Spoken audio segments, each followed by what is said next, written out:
Welcome to the MorningStar Podcast, a space for real conversations and shared experiences. Together, we'll explore the ideas and stories that inspire, guide, and connect us all. Let's get started. The MorningStar Podcast discusses topics related to recovery, addiction, and mental health, which may be sensitive for some listeners. We are not medical professionals, and this podcast is not a substitute for professional advice or treatment. Listener discretion is advised.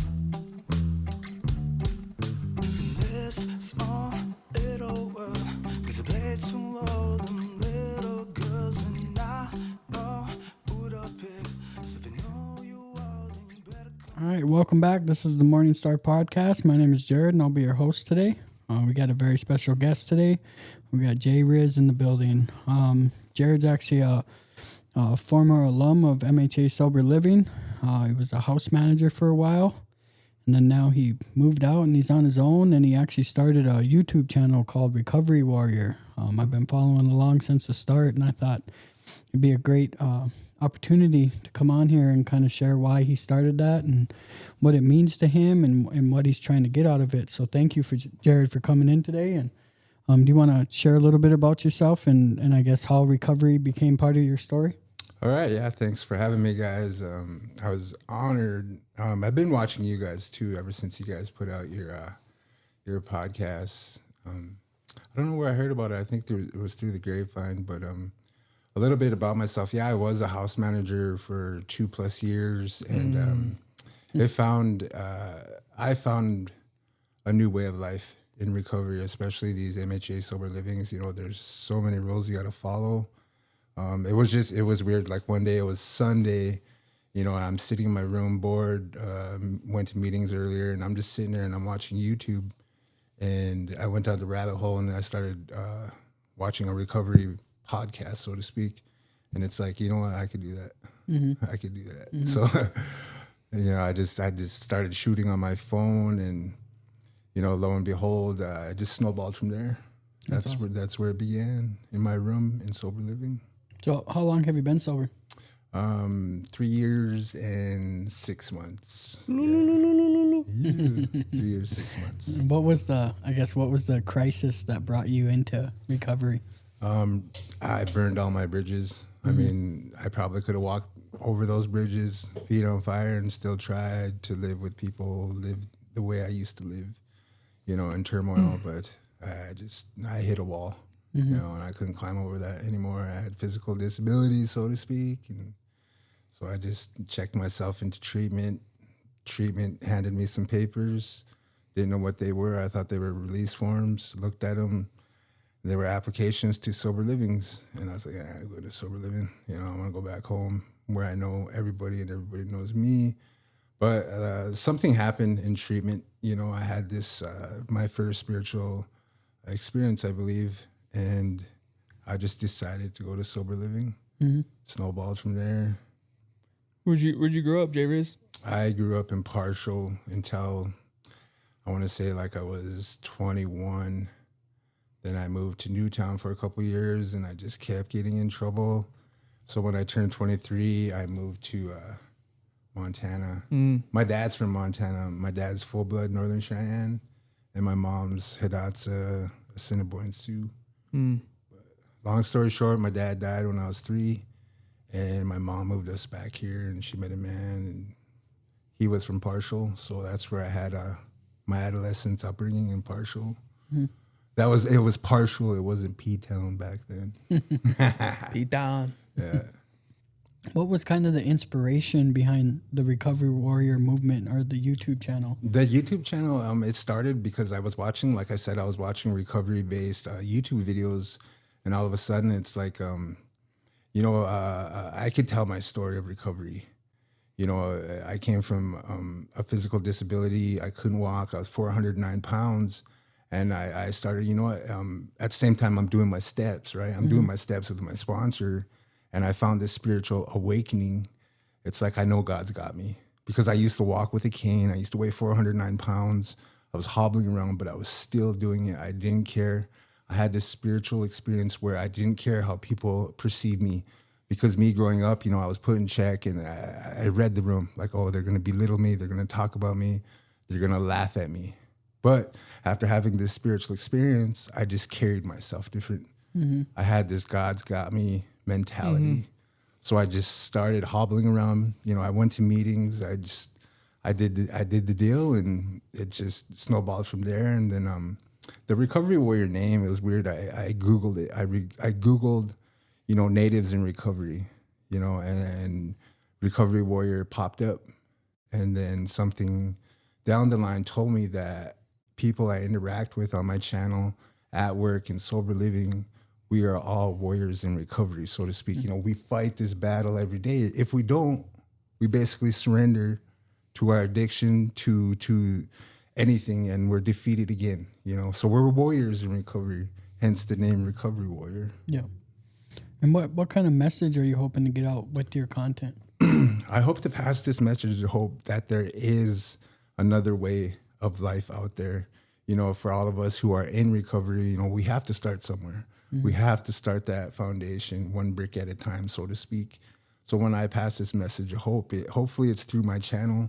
You know, I got a little bit of personal life videos in there, but, you know, that's not what my channel is about. My channel is about getting people on and, you know, having them talk and let people know out there, mainly newcomers, that you can change your life. You know, you can pass this message of hope by just living simple, laying one brick at a time in that foundation. I know some of the feedback I've heard about your channel, though, is people love when you're at the powwow, or when you were going through your surgery, or when you came up to the event that time and you were just walking around shooting. Like, people love that stuff. You know, they want to see that stuff too. So. Those came because, like, the past 3 years, like I said, I wasn't able to walk around. I was hobbling around. You know, I was dragging a leg, walking like Igor. So when I started getting better, you know, I started putting the cane down and I'm able to start walking now. So it's all these things I wanted to do while I was immobile that I wanted to do. It's like, I'm going to put those on my channel. And I got to let these viewers, you know, these supporters know why I'm using a cane. So I put my videos on there. My surgery days, I was scared, but I still had my lovely fiance on my side. I had God on my side. And I got through 3 major surgeries within 2 years. And it's going on 3 years, 3+ years now, and I'm able to walk unaided. You know, I can walk, I can do things that I used to do. You know, I still get reminded I have 2 total hip replacements. You know, I stumble, obviously. But yeah, it's just all those, like, I wanted to go to powwows, I wanted to walk the arbor, I wanted to look at the stands, I wanted to eat, you know, all these things. But now I got my fiance with me. I wanted to go fishing so bad because fishing is my pastime, you know. So I'm able to do all those now. I'm able to go to events now instead of going to an event and sitting by the front door. You know, by the front door, I mean, like, looking for the easy way in, easy way out. Because, you know, I couldn't walk. And it really sucked, man. But, oh well, different story today. Right. Yep. I know that was last year, the year before, I ran into you at White Shield Powwow. Yeah. Was it? I don't know what year that was, but yeah, it was White Shield. Was it White Shield? Yeah. And you were going around doing your rounds and with your GoPro. Yeah. Nice smooth little setup and kind of a little quick interview. And are you gonna be making your rounds this summer again? Sir. Yeah. Yep, simple and effective, my little GoPro. It's just, I go around and I just shoot for people in recovery. And I actually started following a guy on YouTube, and he goes around and he talks to dancers because he's a fancy dancer himself. I forgot, I think it was like Res Runner, so I can't remember. Anyway, he goes around the arbor and he talks to dancers. So I was like, I could do that. You know, I kind of piggybacked off his idea. I'm going to go around and talk to people, you know, are you in recovery? You know, if so, then I'll further the question, so to speak. And it's like, you know, we're out there. People in recovery are at powwows. We're having fun. We're dancing. We're singing. You know, it's an awesome. I mean, even the Little Shao Powwow surprised me of how many views I got. And I guess you just look up Little Shao Powwow on YouTube, and there I am. You know, but it's a recovery-based video of myself. You know. Walk up to someone and be like, hey, are you in recovery? No? All right, see you. All right, good luck. All right, later. All right, never mind. Good luck, brother. I love you. Here's a sticker. Yeah, here's a sticker. Subscribe. So how, I guess what we talked a little bit about you being in MHA Sober Living and working there, and how did that experience kind of shape your approach to helping other people? Because what do you do now for work? I mean, I guess I know, but do you want to explain to the listeners what you do? Okay. Yeah, like in Sober Living, you know, obviously I did the steps, I found a new way of life, and then it taught me fundamentals of how to be in recovery. So, you know, I wanted to stay in recovery after I got out of Sober Living, and it was time. You know, I got what I could out of Sober Living, so I, you know, spread my wings, so to speak, and I left. And I started applying for treatment jobs.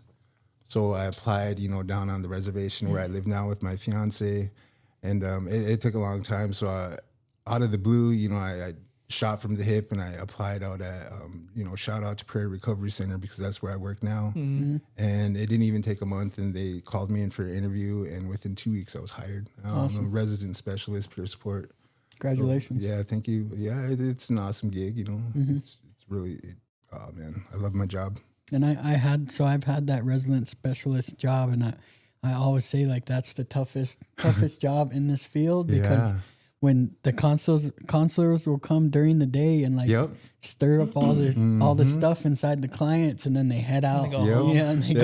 They go home. Shaking that globe, that snow globe. There you go. Here you go. And then they'll give them to the techs and leave for the day. Yeah. It is like that every day out there. And it's like, man, you know what? That's a clinical question. You can ask them when they come back at 8 o'clock in the morning. But it's good to have you guys there. You know what I mean? It's good to have someone who's been through that experience there to really, especially someone like you, man. You know what I mean? Like you've been through the fire. Yeah. You know? The awesome part is I went to treatment out there. You know, I walked in that front door hobbling, busted up, no hips, you know, and I had a trash bag and like some Shopko shoes and 2 pairs of underwear and 3 pairs of socks. A half, you know, burnt out vape, and it's like, take care of me, whatever you are, you know, the building. And I walked through that door, just busted, hungover, and that's the cool part. Like, I could tell the residents, like, hey man, I've been to this treatment center almost 4 years ago, and look at me now. You know, if I could do it, you can do it. But obviously some of them don't understand, and it's just like, okay, you know, I'll just continue walking. But honestly, like, if I see somebody struggling when I'm at work, I'll pull them to the side. You know, hey bro, you want to talk? Hey sister, you want to talk? What's going on? I know what you're going through. How have you noticed that helping your own recovery? It was weird, because the first the mindset I got there after leaving sober living, you know, because I had this mentality like, I'm gonna save everybody. You know, I got this job at a treatment center. It's like, I'm gonna save all these guys, and you know, double guns like big man, you know, and I'm gonna save everybody. And I walked through those doors, and it's just like fear kicked in. And then in about a week and a half later, it's like, it's not even like that, man. There is so many levels of recovery there. People just getting there, people in the middle just starting to get it, and then people at the end just getting ready to discharge. You know, and then that fear, that you could see that fear when they're ready to leave treatment. Because I experienced that too. It's like, I'm leaving treatment. The real world's out there. The plugs out there. The liquor stores are out there. And I remember Ethan's the one that came and got me out there. Ethan and Tyler, they came and got me. And I remember you guys gave me a sandwich. You know, I think it was a double cheeseburger from Hardee's or something. Yeah. And I'm sitting in the back. I had no minutes. I had money. Triple. Yeah, it was a triple actually. Yeah, disbursement came out that time. Yeah. Royalties hit that day.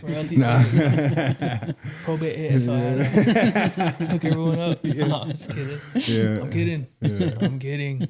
But I remember just like leaving, and the fear kicked in, and it's like, you know, I talked these guys down, like, just go to sober living. Just go to sober living. Don't go home, please, you know, and just plant that seed of hope. Like, it can be done. Spark that little fire.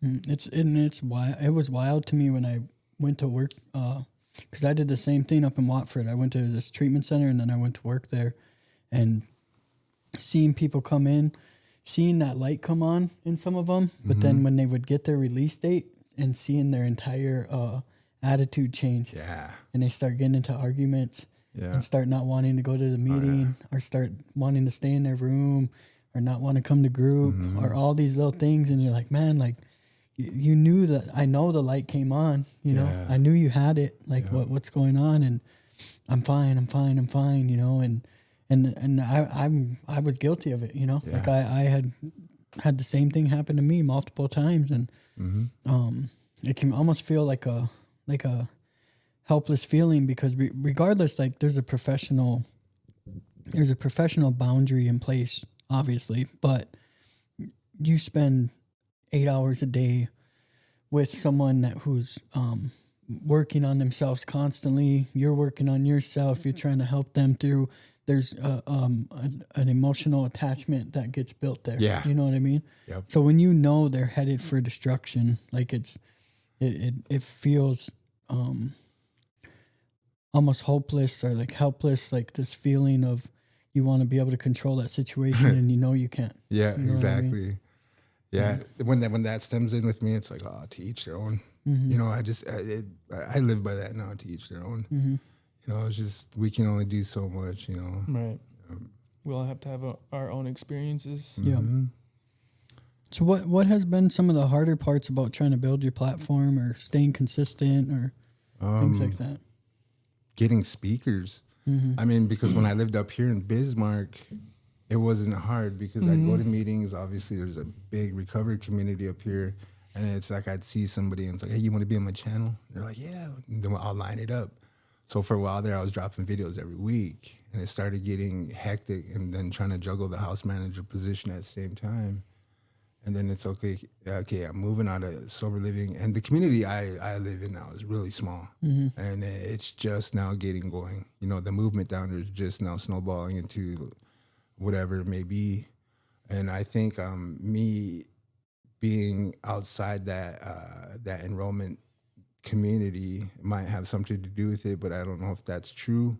I go to meetings, I ask people, hey, you want to be on my channel? And most of the time it's like, yeah, I'll be there. And then they don't show up. And it's like, okay, I can't force them. I don't want to force them. And I think most of the time it's fear. Yeah. Because once I start rolling and they see that little red light, it's like it changes. You know what I mean? I've had a few on so far, but you know, it's just, it's no biggie if I don't put out consistent videos. You know what I mean? I just try to drop content. I have a Recovery Warrior Facebook page where I have like 5,000 followers. And, you know, and I stay consistent with them. You know what I mean? Let them know I'm still out there and that there is hope. Yeah. So I guess what have you noticed about like, because there's a lot of kind of the old school way of I'm in recovery, but I'm not going to tell no one about it. You know what I mean? I'm just going to go to this one meeting once a week and I'm going to just work with my guys and that's it, you know? And then there's just kind of this new age, or not necessarily new age, but there's this other point of view where like I'm willing to be open about it. And I'm of that belief mainly because of where I come from. Like I come from the community that you're in now. And like you said, it's just getting going. And a big reason it's just getting going is we never had anyone who got sober and came back.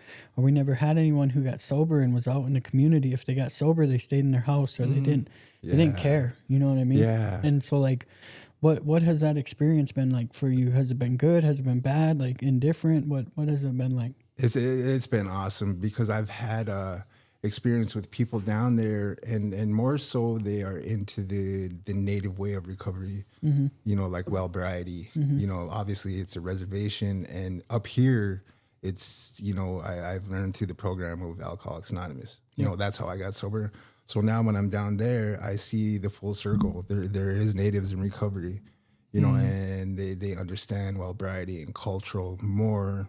And I've actually had a guest. I had the vice chairman on my channel, and what he was talking about blew my mind because he didn't use the program. Like he didn't go through well-briety, so to speak, you know, obviously, but he's been sober like, I don't know, 30 plus years and he's still doing it. You know, even my fiance hasn't gone through program and she's been in recovery for like 6 years and she didn't have no program. You know, it's just that well-rounded the philosophy of a sphere, you know, that we have to find. And it's awesome. Yeah. I mean, it helps me. It's like, okay, some of these people don't need the program. Some of these people do. You know, for me, I have to find that balance in the middle. I'm open to suggestion, too, with the well-briety and Native American cultural way of being in recovery. It's awesome. Even like today, like I burn sage. And I never used to burn sage because I never understood it. So now I have a little shell on my dash. I burn a little piece of sage and I say a prayer to, you know, my creator, help me get there and back. And it's that simple, you know? So the people who tell me that they don't need the program in recovery, it's like, you know, there go again, you know, to each their own. Mm-hmm. And it's awesome, man. I love it. What would you say to someone who's early on in their own recovery and they're thinking about like being kind of how you are, being open about it, being out there about it, recovering out loud? Yeah. Yeah, I would say just take it slow. You know, obviously go to meetings, do what we do in sober living, find a sponsor, you know, talk to that sponsor, utilize that sponsor. Don't just put people on pedestals. Right. Utilize them tools you are given. You know what I mean? Because I see it, you know, I got a friend in recovery, and he bought a big book, and he's like, "Can you take me through the steps? You know, can you help me? Can you sponsor me?" And I'm like, "Yeah, I can, but I want you to do your part too. You know, I'm not gonna sit here and babysit and save you. You know, you got to do your part too." So you know the spiel, doctor's opinion, Bill's story, whatever. We do that. It's just awesome seeing that spark of hope. It's like, man, you did it, pointing at me. You know, I could do it too. Mm-hmm. Yep. What do you got new coming up? What kind of projects? I know Ethan asked you about this summer. You're going to be out and about. What else you got going on? I have this summer, as soon as weather breaks, you know, and mosquitoes start coming out when I flies. Yeah. I'm gonna start a docu-series, a 10-part, 10-part docu-series. I don't know if you guys know him. His name's Peter Santinello on YouTube. He goes around and he talks to communities, and I'm gonna do it like that, but I'm gonna do the recovery community. You know, I'm gonna go out on the street. I'm gonna talk to street people, homeless people. I'm gonna go to LA, you know, treatment centers, talk to LACs. I'm gonna talk to, you know, people in recovery, and I want to get all these different fundamentals, the different way of lifestyles, and I'm gonna put them in segments. You know, I want to go to different segments. You know, different cities. Like see how the recovery communities are, all the way from the people in the street who want to get sober and clean, and then go all the way up into like not so much as the treatment centers, but you know, talk to LACs and people with education that are teaching other people how to, you know, be in recovery through education. And those are just like short clips? Yeah. It's going to be like hour-long episodes. I want to start a 10-part series as soon as, like I said, I could walk around now, so I'm going to be out in the community, and I'm just getting going. Obviously, I was unemployed there for a couple months, but I'm employed now, saving up money, and we're going to do it. That's awesome. Yep. And that was kind of the idea behind this podcast too, or like the vision was to bring all this addiction is such a vast, like it touches so many aspects of life. Yeah. You know, like you were saying, it's not just the junkie on the street. You know, it touches so many different people, and its umbrella is so big that there's people within it who don't understand each other. Yeah. And will never have a conversation. Exactly. You know what I mean? And that was the point behind this podcast was, and why we wanted to bring so many different types of people on here was we wanted to have those conversations. Yeah. We wanted to shed light on those topics. We are out there, you know, all aspects of stages of recovery and addiction. We're out there. It's cool. What do you got, Ethan? You gonna make your way up for recovery on the plains? I am. I actually talked to JB out there, and things are getting taken care of, and I just got to put in for time off, and we're going to make our way. Nice. It's going to be awesome. I think this summer I'm going to go around, probably hit the powwows and do a little bit. You know, I critique myself. I rewatch my videos, and I could have did this better. I could have done better. So, you know, more content to follow. I've had my channel for like a year, and there's a lot of things I could do different. And, you know, I'm learning. Yeah. Like I just started this channel in my damn bedroom in sober living, and it's like I was looking at my first video and I was like, dang, that's ghetto. Yeah, we kind of had that same experience. Now we're just here, like just figuring it out and just learning as we go. Exactly. And just trying our best. You know, and that's all we can do is just try our best, you know. And it's awesome, man, what you guys are doing. And it's been like 7. We were just saying that. It's like, man, 16 episodes. Like that sounds crazy. Wild. You know? Yeah. Like, who are some people like that you want to work with? Some people you want to collab with, or things like that? You know, I haven't really thought about that. Like, actually, like I'm just doing it alone. You know, people have been suggesting you should have an intro, you should get this on, you should do this. You should sell shirts. You should sell merchandise. And it's like, you know what, man? It's like, I'm not about all that. I'm just a simple dude in recovery, doing the damn deal. Hey, back off, man. Yeah, back off, man. Back off, dude. Maybe that's what the listeners want. You gotta give them what they want. Yeah, exactly. You just listen, hear the message. Nah. So how about I guess what would you say? I just want to ask a couple personal questions. Like I said, I followed along with because it's you talk a lot about prayer and a lot about God and trusting God, and I remember watching you through your surgery and you talking about trusting that process. And I'm a big preacher on like it's easy to trust God when everything's going my way. Yeah. Like, can I trust God when stuff's not going my way? Yeah. And you seem like you're good at that. So what are some things you do when you feel overwhelmed or you start to feel disconnected from that source? Like, what do you do to kind of get back centered? I breathe. I meditate, breathe. And it's weird because my higher power, my creator, my God is, I picture it as a white energy.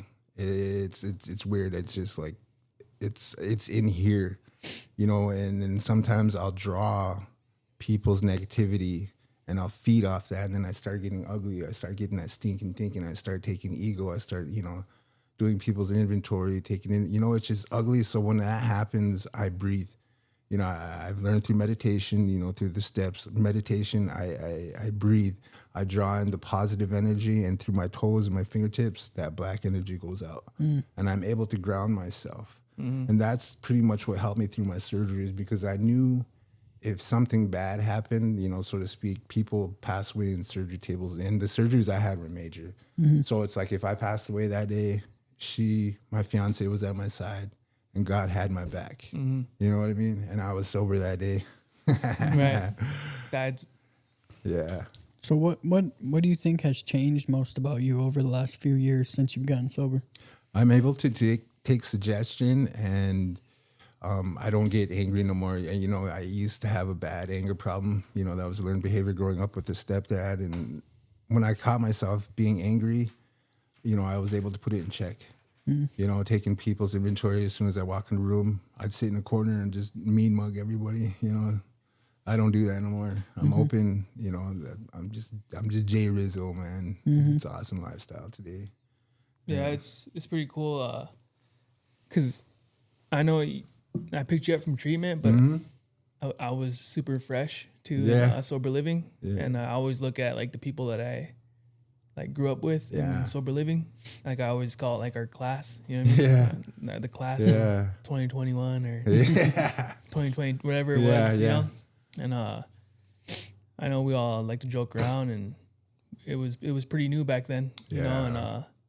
And it seemed like only a few of us made it out of that right. The wild, wild west times here. Heck yeah. Huh? So it's cool to kind of see you doing your thing, and you moved on. And yes, sir.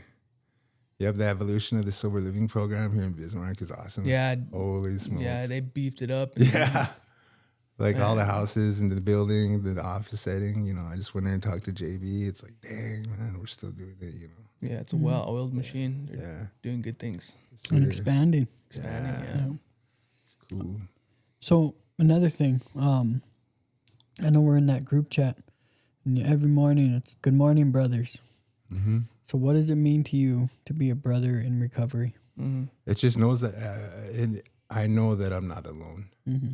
You know what I mean? It's like we as men in recovery know what it's like to wake up still sick, still dragging yesterday into this morning. And when I get that good morning ding, ding, there's people out there just like me that need reminders that we are addicts and alcoholics in recovery. There's a couple of times where I'm so tired, I'll get up and I'll make my coffee, and I'm like, oh man, I forgot to pray. So I'll sit there, when my coffee's brewing, and I'll pray. I'll give whatever may happen throughout the day, I'll give it to God in my understanding. Obviously I'm human. There's going to be good days and bad days, and whatever it may be, He's got it. Mm-hmm. After I leave my bedroom, days, I know something's going to happen after you, God. Like today. Fear kicked in. It's like, why should I be fearful? I know these guys and these brothers in recovery who I'm going to go do this podcast for. And I think it's just about it's just being human being with natural feelings, you know, fear. If we ain't fearful, what would life be like? Right. You know, we walking around with no arms and legs, still trying to fight, you know. What's something about yourself you're still really working on? I'm learning how to keep it simple, because sometimes I take too much in, you know. I learned how to keep it simple and just think about the 24 hours ahead. You know, maybe if it's halfway through the day, I start thinking about tomorrow. And it's like, dang, bro, you know, you pump your brakes tomorrow. Yeah, keep it simple. Keep it simple, keep it simple. So what does Jayy Rizzo do when the cameras are off? When the cameras are off, I chill. I just bought a big-ass TV. Have a nice sound bar. I'm old, man. I'm enjoying my home life now. You know, I have it with my beautiful fiance. We're building a house together, a foundation. She has her 18-year-old daughter with her. You know, awesome. She's my daughter. And we're actually talking about marriage now. You know, we've been 3 years plus in a relationship. So it's like we got to take it slow, so to speak. But then again, it's just like so awesome when I'm sitting on my couch and I'm looking at my TV and it's like, man, I prayed for all this. Yeah. You know, from living in breezeways with bums and sleeping in cars, you know, almost 4 years ago. Now look at it, you know. And it's just a blessing to have a home, especially with a loving fiance, soon to be wife that understands me. You know, when I met her, I told her my recovery comes first. I don't know if she understood that, but she totally agreed. Like, yeah. And then when I met her, I didn't tell her I was in recovery. She straight up, she told me, she said, if you ever drink or use again, I'm going to leave you, you know? And I was like, check this out. I'm in recovery. I sponsor guys. I'm a house man. You know, I laid the spiel out, you know. I wasn't ashamed of it when I first started chatting with her, but it just eventually came to light. Like, hey, yeah, I'm in recovery, man. I'm doing it, you know, sponsoring, you know, I'm doing this recovery thing. I don't know if that's why she put her meat hooks in me. Because honestly, like I was 400 pounds, right? And I'm walking with 2 canes eventually with her walking like a walker. And she still stayed with me, man. I would have left me in a heartbeat, you know? But it just shows how good of a woman my fiance is and how she just put up with my disabilities, you know? And then we were growing every day, you know?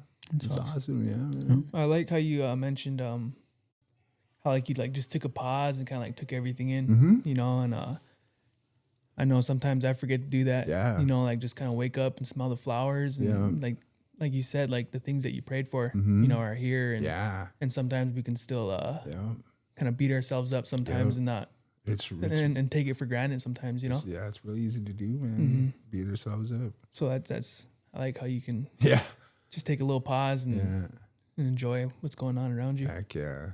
So what's the message you want to leave the listeners with today? For anybody who's listening, for people out there who don't know me, you know, it's like you can do this. There is a way out. You know, a lot of us in recovery, when we first get in, we don't know what to do. We don't know how to knock on that door. Kick that sucker in and walk in, man. You know, shoot some guns like Big Ben, you know. There is a way out, you guys. You know, I did it. We did it. People do it. We've all, if you're watching this podcast, you know, obviously you're probably in recovery too, you know. There is a way out, and it's simple. I mean, reach out. Go to meetings, find a sponsor, utilize that sponsor. Make the call. Exactly. That's it. It's that simple. It's awesome. And I just want to thank our listeners. We've been hitting milestones on Spotify and YouTube. Facebook page or TikTok, everything's been growing. So keep on following, keep on listening, and that's all we got. Thank you. Awesome. Toodaloo. Thank you, guys. In this life we live free, yeah. In this life we live free, yeah. In this life we live